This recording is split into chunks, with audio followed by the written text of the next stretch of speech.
Good morning, everybody. I hope you're all doing very well. I can see sort of people coming in. Just while people are still joining, I would just like to say a very big welcome to everybody for joining us for the webinar today, the Get Back to Business.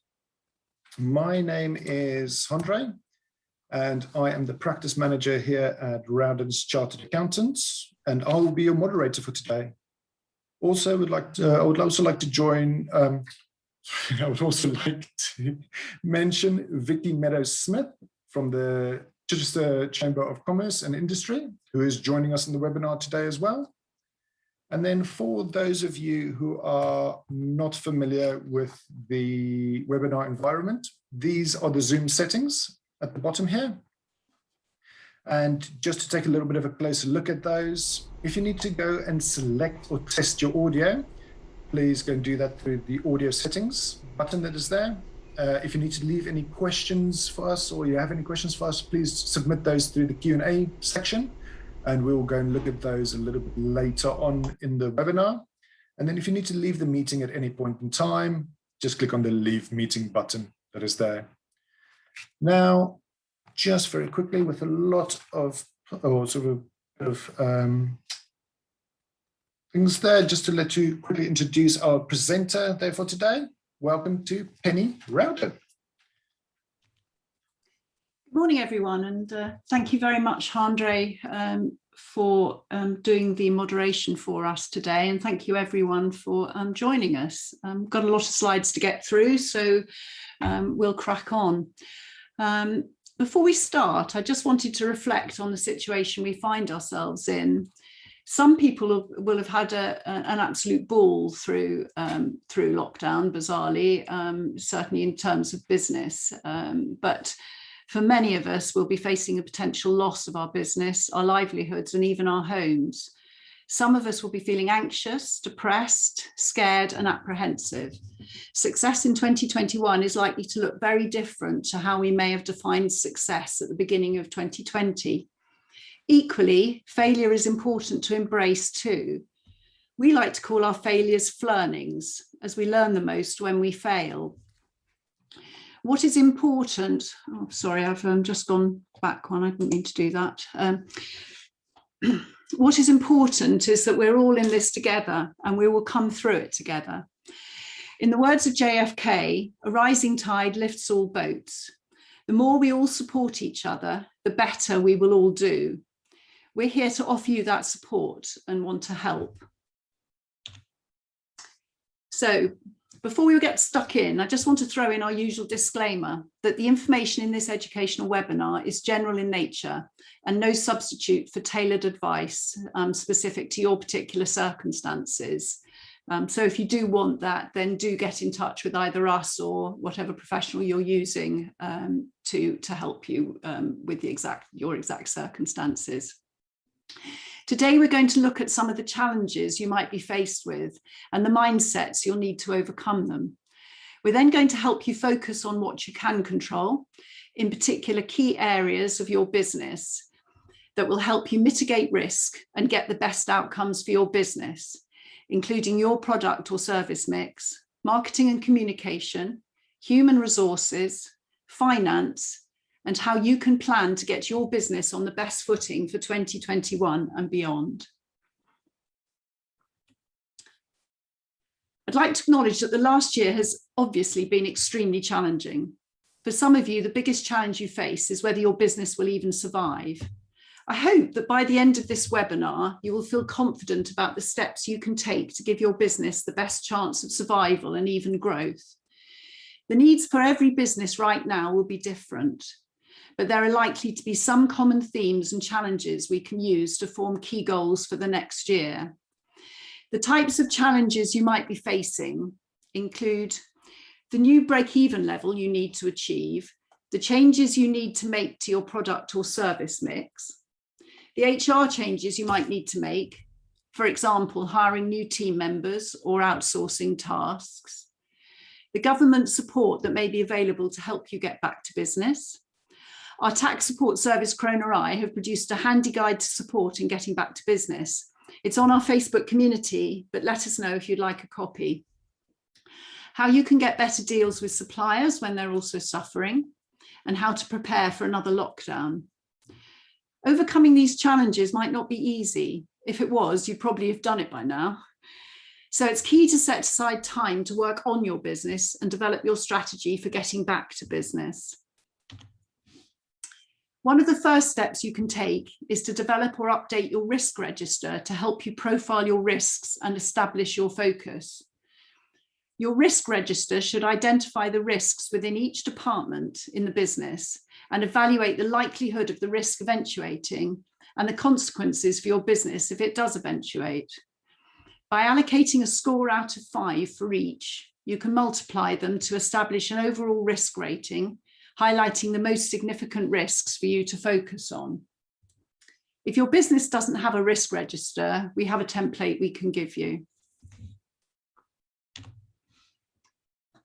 I know I'm preaching to the converted here when I talk about embracing change, because we've all been dealing with change for 12 months or longer. It's certainly been an interesting time, hasn't it? I want to share a couple of mindsets relating to change to ensure you don't take your foot off the change accelerator just yet.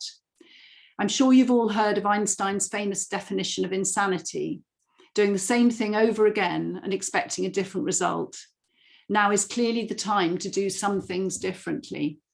So let's touch on the 5 A's of change.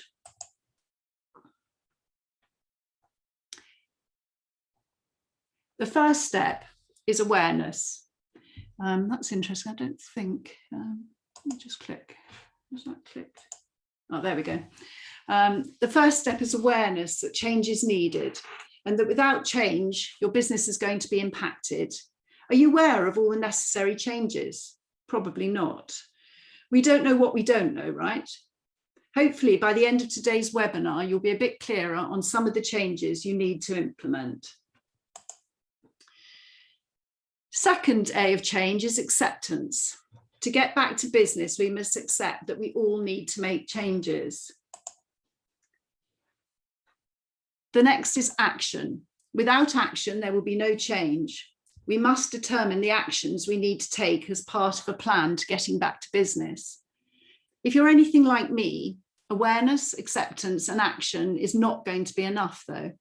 We may have the best of intentions, but things get in the way if we don't make the time to take those actions. We also need the 4th A of change, accountability.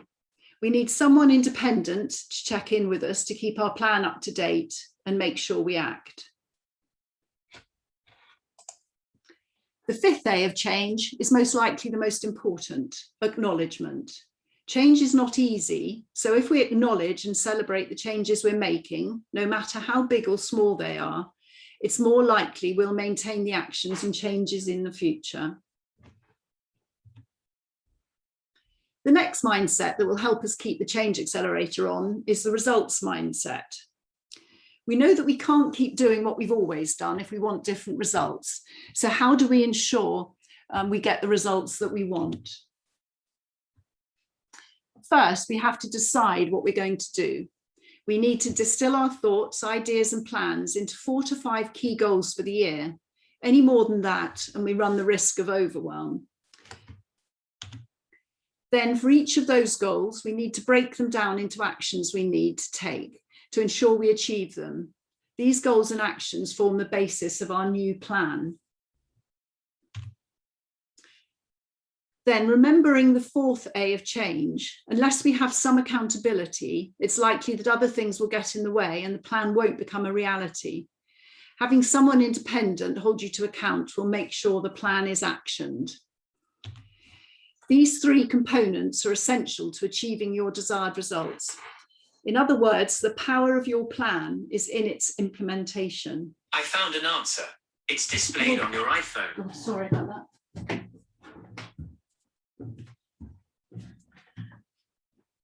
Right, getting back to that. That was Siri deciding to jump in on the action there. So there's a nice little formula for you. Decisions times actions times accountability equals results. And I think all 3 are really important, but actually the accountability one is the one that we found really makes things happen. So, as we embrace and set out our new plan, we need to be very clear on our focus. What are the areas which are within our control and will have the greatest impact on our results? We also need to consider things we should stop doing so we can free up time to do new things, because what we can say yes to is defined by what we say no to. To help get back to business, there are 5 areas which are likely to have the biggest impact. Firstly, working on the business, because it's essential that you take time out of working in the business to work on it. Some of you may have seen that Jonathan has a cap that he wears that has on and in the business.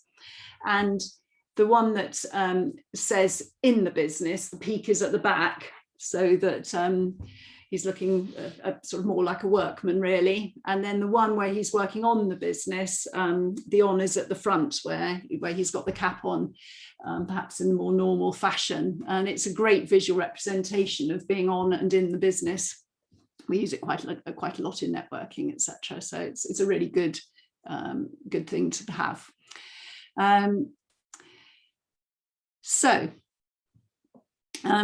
So next, reviewing your product or service mix to respond to your customers' changing needs. We must also consider marketing and communication.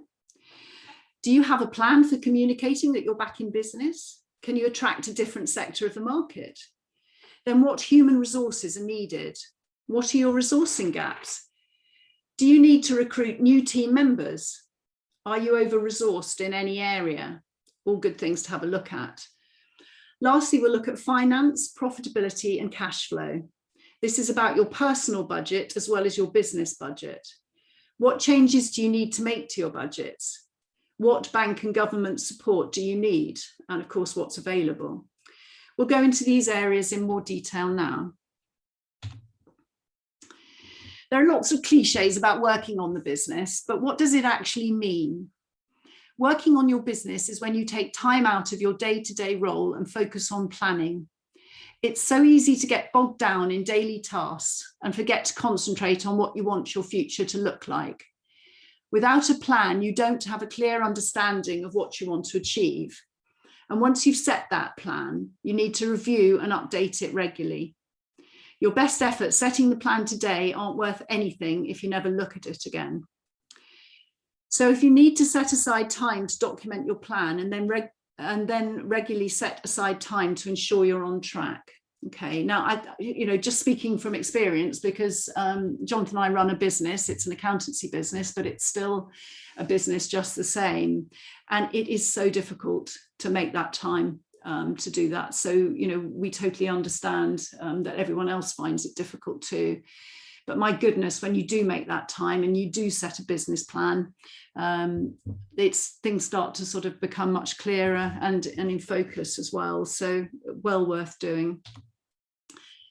And then leadership. As a leader, there are key habits you need to develop to ensure you have the best chance of success. Dedicating time to work on the business regularly, as we've just spoken about. Keeping your plan up to date. Taking time outside of the business for your own well-being. Staying positive and above the line. In other words, focusing on what we can control. Measuring the right things and taking time to look at our numbers. We always recommend as best practice that our clients have 3 essentials: an annual business plan, an annual forecast, and ongoing reporting and accountability. A plan is essential to set the direction of your business. A forecast is essential to stay on top of cash flow. Ongoing reporting allows you to monitor your progress against your plan, and accountability can be the difference between achieving your goals or not. This image depicts the 10 departments of every business and the link between working on the business in a strategic role as a director or owner and the operational departments. The plan filters down through leadership into each operational department. Think broadly about how each department needs to respond to getting back to business. We're going to focus on the 4 which are likely to be relevant to all of you, but there may be other departments which are equally important for you. Now, this is an interesting one because actually we've just been looking at that in our own business. We're growing quite fast, and now it's sort of time to really look at sort of how many hats we're all wearing. And I have to say that initially when I looked at this, I thought, how does this really work with an accountancy business? But actually, it is relevant to all businesses, and it's been really interesting to see just how many hats we are all wearing, and where things are being duplicated, where we've got gaps, where we can outsource. For instance, we outsource our human resources advice, so contracts, etc. We've also outsourced our marketing as well. And that means that we can focus on the things that we do best. And equally, we've got team members focusing on the operational side. And then that enables the directors to be able to focus more on strategic planning and where we want the business to go. So the product service mix. Perhaps the biggest area of opportunity in the current climate is to review your product or service mix. I'm sure you've already thought about changes you can make to your products or services. Things like diversifying your offering, moving online if you haven't already, or focusing on different customers. You should have information on hand to evaluate each product or service to see which are selling well and which aren't. Have any of your products or services become obsolete? Are there any complementary products or services you could add to your mix? We've all seen sort of, particularly with restaurants and cafes, how they've diversified to doing perhaps more takeaway during lockdown. They've obviously had to be able to develop their outside spaces. And we've had an awful lot of heaters coming into place. So, you know, rugs and all sorts of things so that they can keep in business as much as possible while, you know, the pandemic has been on. So here's a useful framework for you to make a plan for adapting your product or service mix. So this is called the Ansoff matrix. You may have seen it before, but it's really useful to help you determine your marketing strategy and understand the risks when expanding your offering. This framework shows 4 strategies for growth based on new and existing markets and products. The first strategy is market penetration. This means selling more of your existing products in your existing markets. There are so many ways to do this. For example, communicating more with customers so they're aware of your full offering, training your team to cross-sell or upsell, or starting a loyalty program to encourage customers to buy more often. This is the lowest risk and most cost-effective strategy. Next, it's a matter of choosing to either develop a new product to sell to your existing market or sell your existing product to new markets. If you choose product development, think about either enhancing your current products or services to add more value, or developing entirely new products or services. Or if you choose market development, you could expand geographically by opening in new locations or targeting new segments. Just be aware of the implications of Brexit. One client is focusing initially on just a couple of countries in Europe due to the prohibitive cost of new labelling, etc., for each country, being quite a shock to them. It's how expensive it's been to do that. The final strategy, diversification, involves both new products and new markets. This is incredibly high risk and should be avoided in these times of uncertainty. What's important is to avoid trying to take on too much at once. Start with the 1-2 strategies, which will help you sell more of your existing products to your existing markets. As part of your review of your product or service mix, you're likely to review your pricing. You may be tempted to discount your prices, hoping this will result in more sales and an increase in gross margin. Or you might consider increasing your prices as a way to grow your revenue. Before changing your prices, you must understand the impact that this will have. For example, if your gross margin is 30% and you discount your price by 10%, you'd need to increase your sales by 50% to keep the same profit level. Or if you choose to increase your price by 10%, at the same gross margin of 30%, your sales could reduce by 25% before your gross margin will reduce to a level that's lower than it was prior to the price increase. So that's quite interesting, isn't it? A 50% increase in sales for discounting your price by 10%, but only a 25% reduction in sales if you increase your price by 10%. Definitely worth thinking about. We'll send you these tables after the webinar to help you establish your pricing levels. If you're unsure what your gross margin is, we can help you calculate it. There's never been a more important time to get clear on your marketing and communication strategy. One thing's for sure, your loyal customers will be eager to support you as you get back to business. And there lies an opportunity for you to broaden your customer base. By clearly communicating your intentions across multiple channels, your advocates can like, tag, and share their support. Start by crafting your message, which above all else should be clear. From a health perspective, reassure your customers and team that you've taken necessary safety measures to keep them safe. Explain how you'll manage physical distancing, safe payment processes, cleaning, etc. Next, it's important to clarify any changes in opening hours or operations, and then promote any new products or services in the mix. Communicate these key messages in the right places. They should be promoted on your website, across your social channels and Google listing, on your physical premises, in your email signatures, perhaps via text message, Facebook Live, and so on. Don't assume your customers will go looking for this information in the same place. A potential customer may need to see your messaging a couple of times before they prioritize spending with you. It's about relaying key information, managing expectations, and inviting feedback. Now is a fabulous time to try something new in the marketing space, as there's empathy and appreciation for businesses adapting in challenging times. Use regular touch points to reiterate the safety message, practice what you preach, and demonstrate your safety measures to keep customers' anxiety levels low. For example, in some medical centres, doctors have been taught to wash their hands in front of the patient. Or another example is to verbalise as you sanitise, telling the customer, I'll just quickly sanitise my hands before scooping your ice cream, or whatever it is. Craft a unified message to keep your audience updated and anticipate any questions you may get. Script responses for your team so they can convey clear and consistent messaging. This is key for maintaining customer trust, restoring employee morale, and returning to some kind of normal. All messaging should be timely, relevant, empathetic, and considerate of customer needs and challenges.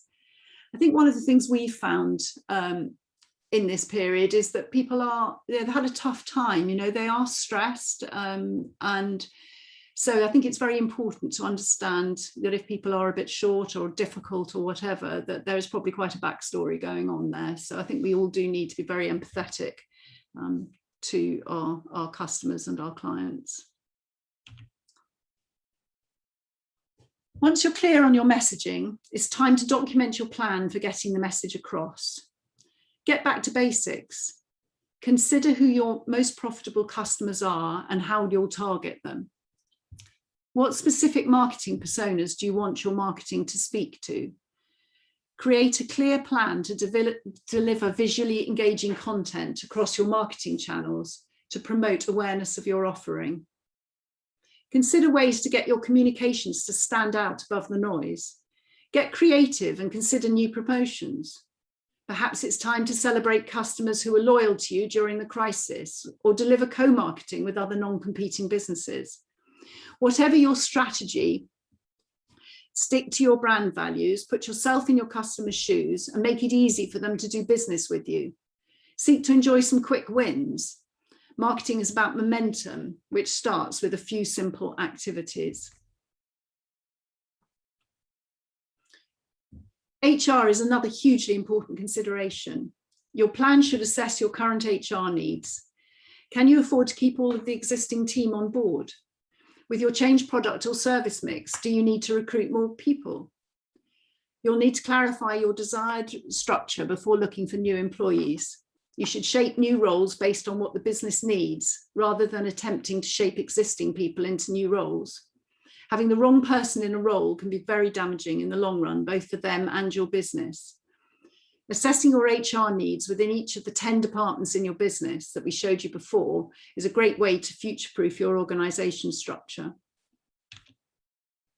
Think about your business as a bus. You're the driver and your team members are the passengers. Who's currently on it? Who is definitely along for the ride and who needs to get off at the next stop?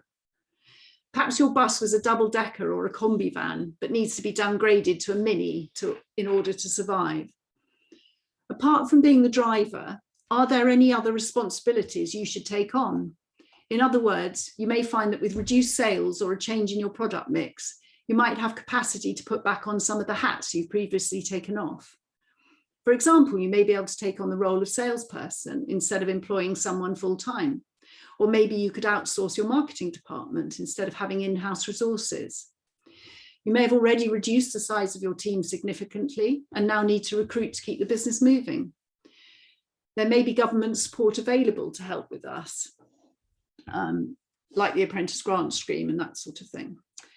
Either way, every business should be reviewing their HR needs and ensuring their bus is the right size with the right passengers on board, and that together you're in the best possible space to support each other to perform. The Healthy Mind Platter is a great concept to keep front of mind in challenging times to ensure you're looking after your team's well-being. And remember that you're part of the team too, so you need to look out for your own well-being as well. The Healthy Mind Platter is made up of 7 activities which we should do daily to support a healthy mind. These are physical time, obviously exercising and moving our bodies, downtime or chilling out, where we intentionally let our minds wander. Perhaps for you, this looks like listening to music, drawing or reading. Playtime, where we do something fun, be childlike and encourage joy. If you have children, an example of this might be having a Nerf war or dressing up. Sleep time, it's an obvious one, but it's crucial to remind ourselves of the importance of getting 7 to 9 hours of quality sleep. Time in. This is spending some time reflecting inward. This may be journaling your thoughts, doing some yoga or meditation. Focus time. This is focusing on one thing with discipline. And lastly, connecting time is essential, both connecting with other people and with nature. Don't be overwhelmed by these 7 activities. Even just 5 to 10 minutes of each will help you maintain a healthier mind. And some things you do will tick several boxes. For example, playing with your children outside may also represent physical and connection time. So what are you currently doing to support your team's well-being? And what could you start doing? We recommend talking with your team about how they're coping. A great way to understand their well-being needs is to do a team reflection survey.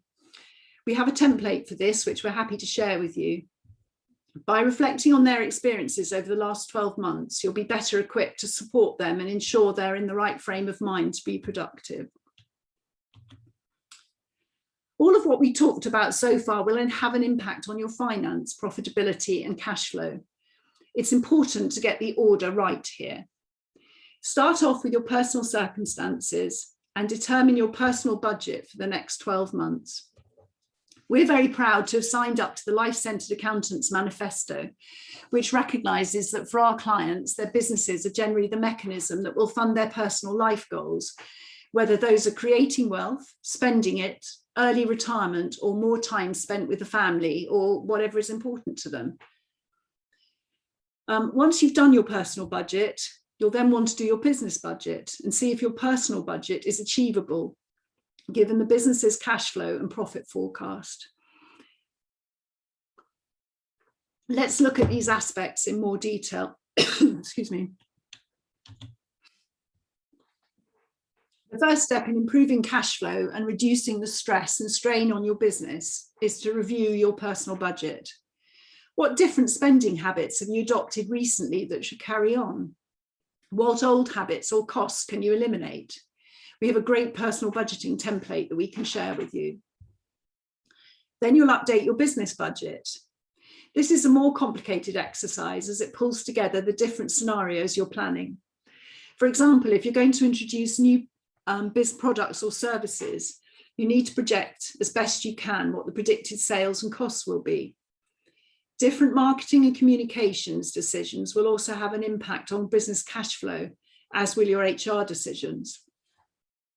Your business budget then becomes an iterative process that will need constant review and updating. By working with us, we can factor in some of the more complex aspects like tax, government assistance, new bank finance and capital expenditure.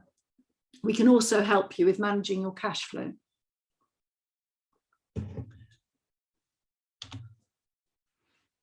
If you struggle with cash flow in your business, it will come down to one or more of these 7 causes of poor cash flow. Having a close look at these as part of your planning will be essential. So let's look at each one. Excuse me. The first is your accounts receivable or debtors process. Who do you give credit to? What payment options do you give them? And what do you do if they don't pay? If you could reduce the numbers of days your debtors take to pay you by 10 days on average, how much cash would that put into your bank? The second is your accounts payable or creditors process. What controls do you have in place on expenditure? Can you get a better deal with your suppliers? The next is your inventory process. Do you need to hold so much stock? What lines should you no longer supply to customers? What controls do you have on ordering? Having an inappropriate debt or capital structure can cripple your cash flow. For example, even though interest rates are generally low right now, should part of your overdraft or credit card debt be converted into a term loan? Should you sell other investments to repay debt in your business? Overheads are the costs which don't change based on your sales level. Things like utilities, rent, and advertising. You should be reviewing these costs at least annually. Can a different utility company provide a better deal? Are your premises still the right size for your business? Your gross profit margin is what's left from sales after deducting variable costs. What can you do to increase your margin? Can you reduce rework and wastage? Improve team productivity, increase prices? Remember the table we looked at earlier, which shows the effect of increasing prices. And finally, your sales level might be too low, especially due to the impact of COVID and lockdown. We'll look at different ways you can grow sales next. This list might be overwhelming, but you simply need to choose 1 or 2 of these strategies to implement. Small changes to these processes can have a huge impact on your cash flow. We can help you to establish the ones most relevant to your business, as well as share ideas for improvement. Next, we have the 7 ways to grow your business. The first 5 relate to increasing sales. Remember, we just saw that low sales levels were a key cause of poor cash flow. The last 2 relate to reducing expenses. You may not think you're in a place to grow your business right now, but these strategies are so important for getting back to business and recovering as much as possible. The first is to increase your customer retention rate. What can you do to delight your customers and make them want to return to you? Do you know what it is that your customers want? What is your current communication strategy with your customers? The second is to generate more leads or attract more prospective customers. Reflecting on what we've discussed today, what can you do to get your brand and business in front of more target customers? The third is to convert those leads into customers. What can you do to increase your sales conversion rate or your proposal acceptance rate? The fourth is to increase transaction value or get your customers to spend more with you each time. What additional opportunities to sell to your customers are there? The fifth way is to increase transaction frequency or get your customers to buy from you more often. How can you encourage your customers to buy more often? The sixth way is to reduce your cost of sales or variable costs. Can you get better supplier terms? increase your efficiency or reduce your wastage rate. And finally, reduce your overheads or fixed costs, which we've just looked at as a cost of poor cash flow. Once again, it's best to choose one or two of these strategies that will make the biggest difference to your results. And again, we can help you assess which ones to focus on and then build a strategy into your budget and forecast. We're going to actually run a full seminar on this later in the year and go into this in a lot more detail. So here's an example of what your plan may look like. This is our business recovery plan. However, a business plan or marketing plan may be appropriate for some of you, or more appropriate for some of you. What matters is that you document your plan with clear goals and actions and have some accountability to make sure you get it done. This plan starts with a summary of key challenges, which will help formulate the rest of the plan. Next, we record the new opportunities that exist, as well as the threats and vulnerabilities that need to be managed. Sorry about the dog here. My daughter's just coming back from night duty as a doctor, so dog's just getting excited. Perils of working from home.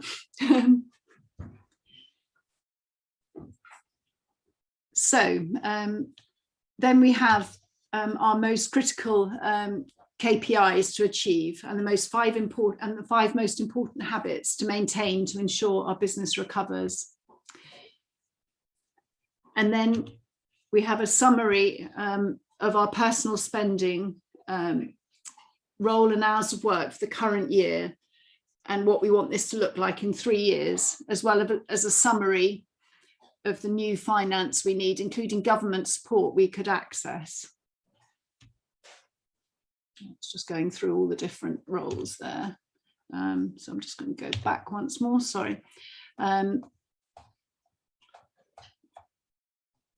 then we have our annual budget, which we'll review and update each quarter to make sure we're on track. And then finally, the goals broken down into each department of our business.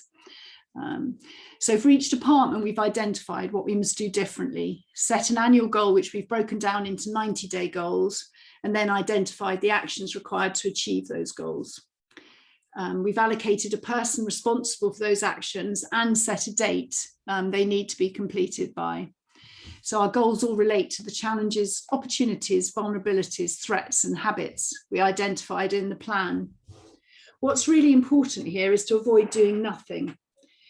You're going to be busy as it is, so let's make sure you focus your time on the areas that will give you the greatest results. Now let's talk about the specific areas of support we can offer, many of which are free for you.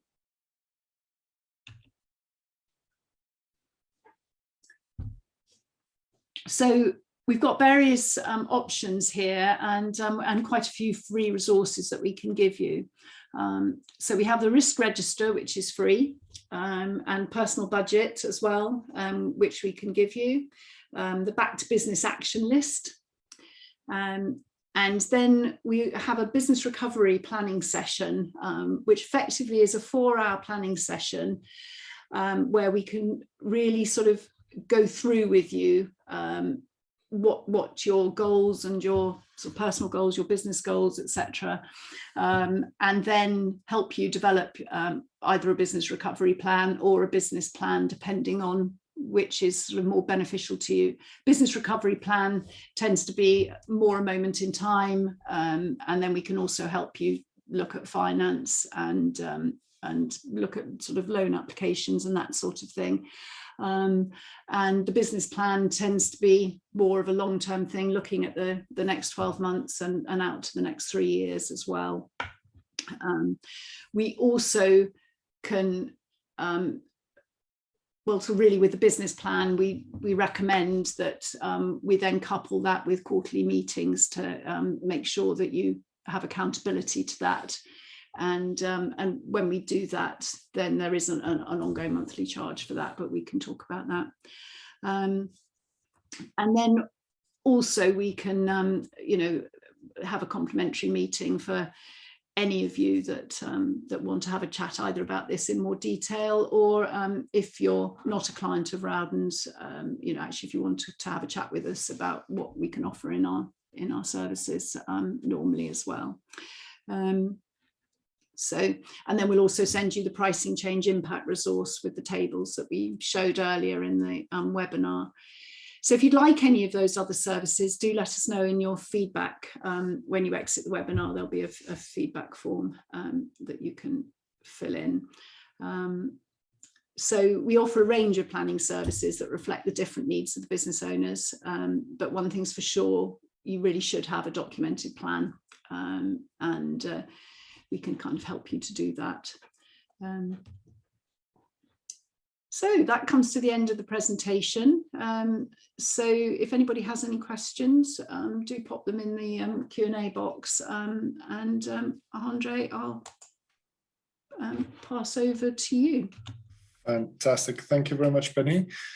Just very quickly, actually, you just sort of touched on there a little bit. One of the questions we had coming in, sort of, I think it might be just before you'd done the last slide there, is about accountability. And the question was just, how can you assist in making sure that my business plan does not end up on the shelf? Now, you've sort of touched basically on that. I don't know if you want to maybe expand sort of a little bit more there on the quarterly review meetings and so on and so forth. Yes, so what we would do in the quarterly review meeting is obviously be looking at the business plan, and then looking at your accounts, management accounts if you're doing them, but certainly the majority of our clients are using Xero, and so that means that providing their bookkeeping and everything is up to date, that they have they have their figures at their fingertips, as we like to say. So we'll be able to actually look and see how you are comparing against plan. One of the best things you can do is actually put your business plan up on the wall so that you can refer to it every day, or at least regularly. That makes a big difference. Otherwise, it really is very easy just to file it away, and it just gathers dust on the shelf and not get looked at. So absolutely crucial to have something that is a live document that that you're looking at. Fantastic. So. Lovely. Now, thank you very much for that. One of the other questions that we just had popping in is how or when can I make more sense basically of my figures in Xero? Yes, so one of the things with any of the bookkeeping systems, and it rather belies the ads that come out, you see on the TV, where, you know, it's just use our software and it's really, really easy, and you can do it all yourself, and it will be an absolute doddle. Well, actually, it's really important that the software is accurate. It's sort of very much garbage in, garbage out. So certainly when we're doing bookkeeping for clients, it's one of the things that we like to do, because we know that when we're doing the bookkeeping that it's going to be accurate, and that we're keeping an eye on all the control accounts. And we have also just developed some software in conjunction with a software developer that will enable the Xero figures to be turned into nice smart reports and visual representation of the figures, and I think that's going to be a massively useful resource for clients to be able to look at their Xero figures in a different way, particularly with the graphs. And you can look at customer retention, or look at your cash flow, look at forecasting, etc. With it. And it's got a very nice dashboard as well, where we can give access to clients to be able to then look at their figures on a daily basis if they want to, but always with the caveat that it is garbage in, garbage out. So for those reports to be really useful, you do want to make sure you have accurate figures. And then one of the things that we can do as accountants, even if you're doing your own bookkeeping, is to run monthly or quarterly checks, actually prepare management accounts for you, which will actually make sure that the figures are accurate, but B, that that we've taken account of some of the accounting adjustments, like, for instance, stock, the actual stock levels that you maintain, and making sure they're properly costed into the and entered into Xero will make a big difference on profitability. So that's important. Yeah. Just very quickly, I think basically just to mention what it's called as well, because now we've spoken to the software developers, we've developed basically this software that brings figures out of Xero, and that basically we are calling at the moment RVibe. So if you guys see any future marketing or anything around that, that is what it's called. Yeah. Absolutely right. And what it stands for is sort of the R for Rowdens, and then Vision, Your Business Explained. So I suppose that really ties in very nicely with the thing. So that's what we're calling it at the moment, anyway. So. Yeah. There's also basically we're just sort of developing a few other little bits and bobs around it as well, where we are looking at sending out the basic reports to clients. To go on a monthly basis as well, but sort of that's a little bit sort of off in the future, but we're developing some stuff around that at the moment. Yeah, another question was yeah, another question that we basically had coming up is how can I get my cash flow up? And I think basically during your presentation you sort of gave a few sort of tips and tricks basically for that, about sort of things to look out for. But I think this is more sort of a question about, is there any tools out there that can help with it? Yes. So if you're using Xero, I mean, one of the things is to really trying to get customers to pay more quickly and not get into a bad debt situation as well. So, you know, just in terms of the operational aspects, just little things like just sending invoice reminders and on a regular basis, and in Xero you can do that as part of the Xero package. So it's certainly well worth doing that and making sure that your customers do sort of, you know, do keep up with your payment terms. If you want something more sophisticated, there are apps out there like Chaser, or Satago is one that we're currently looking at with a client, and that will do credit checks as well. So again, I think in this time it's going to be really, really important that the people that you're looking to do business with, you're not going to end up with a bad debt or whatever. So I think it's going to be absolutely essential to do credit checks, you know, even more so now than maybe in the future. So that's going to be an important thing. And then obviously there are cash flow forecasting apps as well. We'll certainly be able to do that with RVibe to a certain extent. There are more sophisticated ones out there. It depends really whether you want just to have a cash flow just once, or whether you want to have a sort of ongoing cash flow that actually integrates with your Xero software. But again, you know, we can talk to you about that in more detail. I think also something to mention there as well, especially basically where there's sales invoices obviously going out, is utilizing something like GoCardless to obviously automate the payment services basically for that as well. But Penny, if you'd like to add some more detail to that. Yeah, that's right. I mean, many of our clients will know that we use GoCardless, and GoCardless is a direct debit system that integrates beautifully with Xero and works by collecting the amount due on the invoice on the due date. And the client just has to set up the GoCardless mandate once, and then it just collects on the invoices. So that works really, really well for repeat customers. But then obviously you can also be using credit card, like again, we have Stripe that we use. It's a bit more expensive in terms of charges, but again, it enables clients to be able to pay easily through credit card. And with both of those, it's obviously saves the hassle of having to go into the bank if people are paying by check, etc. So and then obviously you've got, you know, bank transfers and everything. I think the really important thing is to make it very easy for your clients or your customers to pay you. But we can certainly have a lot of experience in integrating those sort of apps with Xero, so we can be helping with any of that. Fantastic. Thank you very much. I think basically that's sort of it for the questions I have at the moment. But I just want to say thank you very much, Penny, for your wonderful presentation there. That was absolutely fantastic. That's great. So I've just got one more slide left. We've got time anyway, so I think I'll just sort of wrap it up. Please, if you could complete the webinar feedback on Exit, that would be really helpful to us. We're planning to run these webinars every month on the second Wednesday of the month at 9:30. The next one coming up is the Know Your Numbers webinar, which I think is going to be really interesting and really helps people to understand actually what their numbers in their accounts are.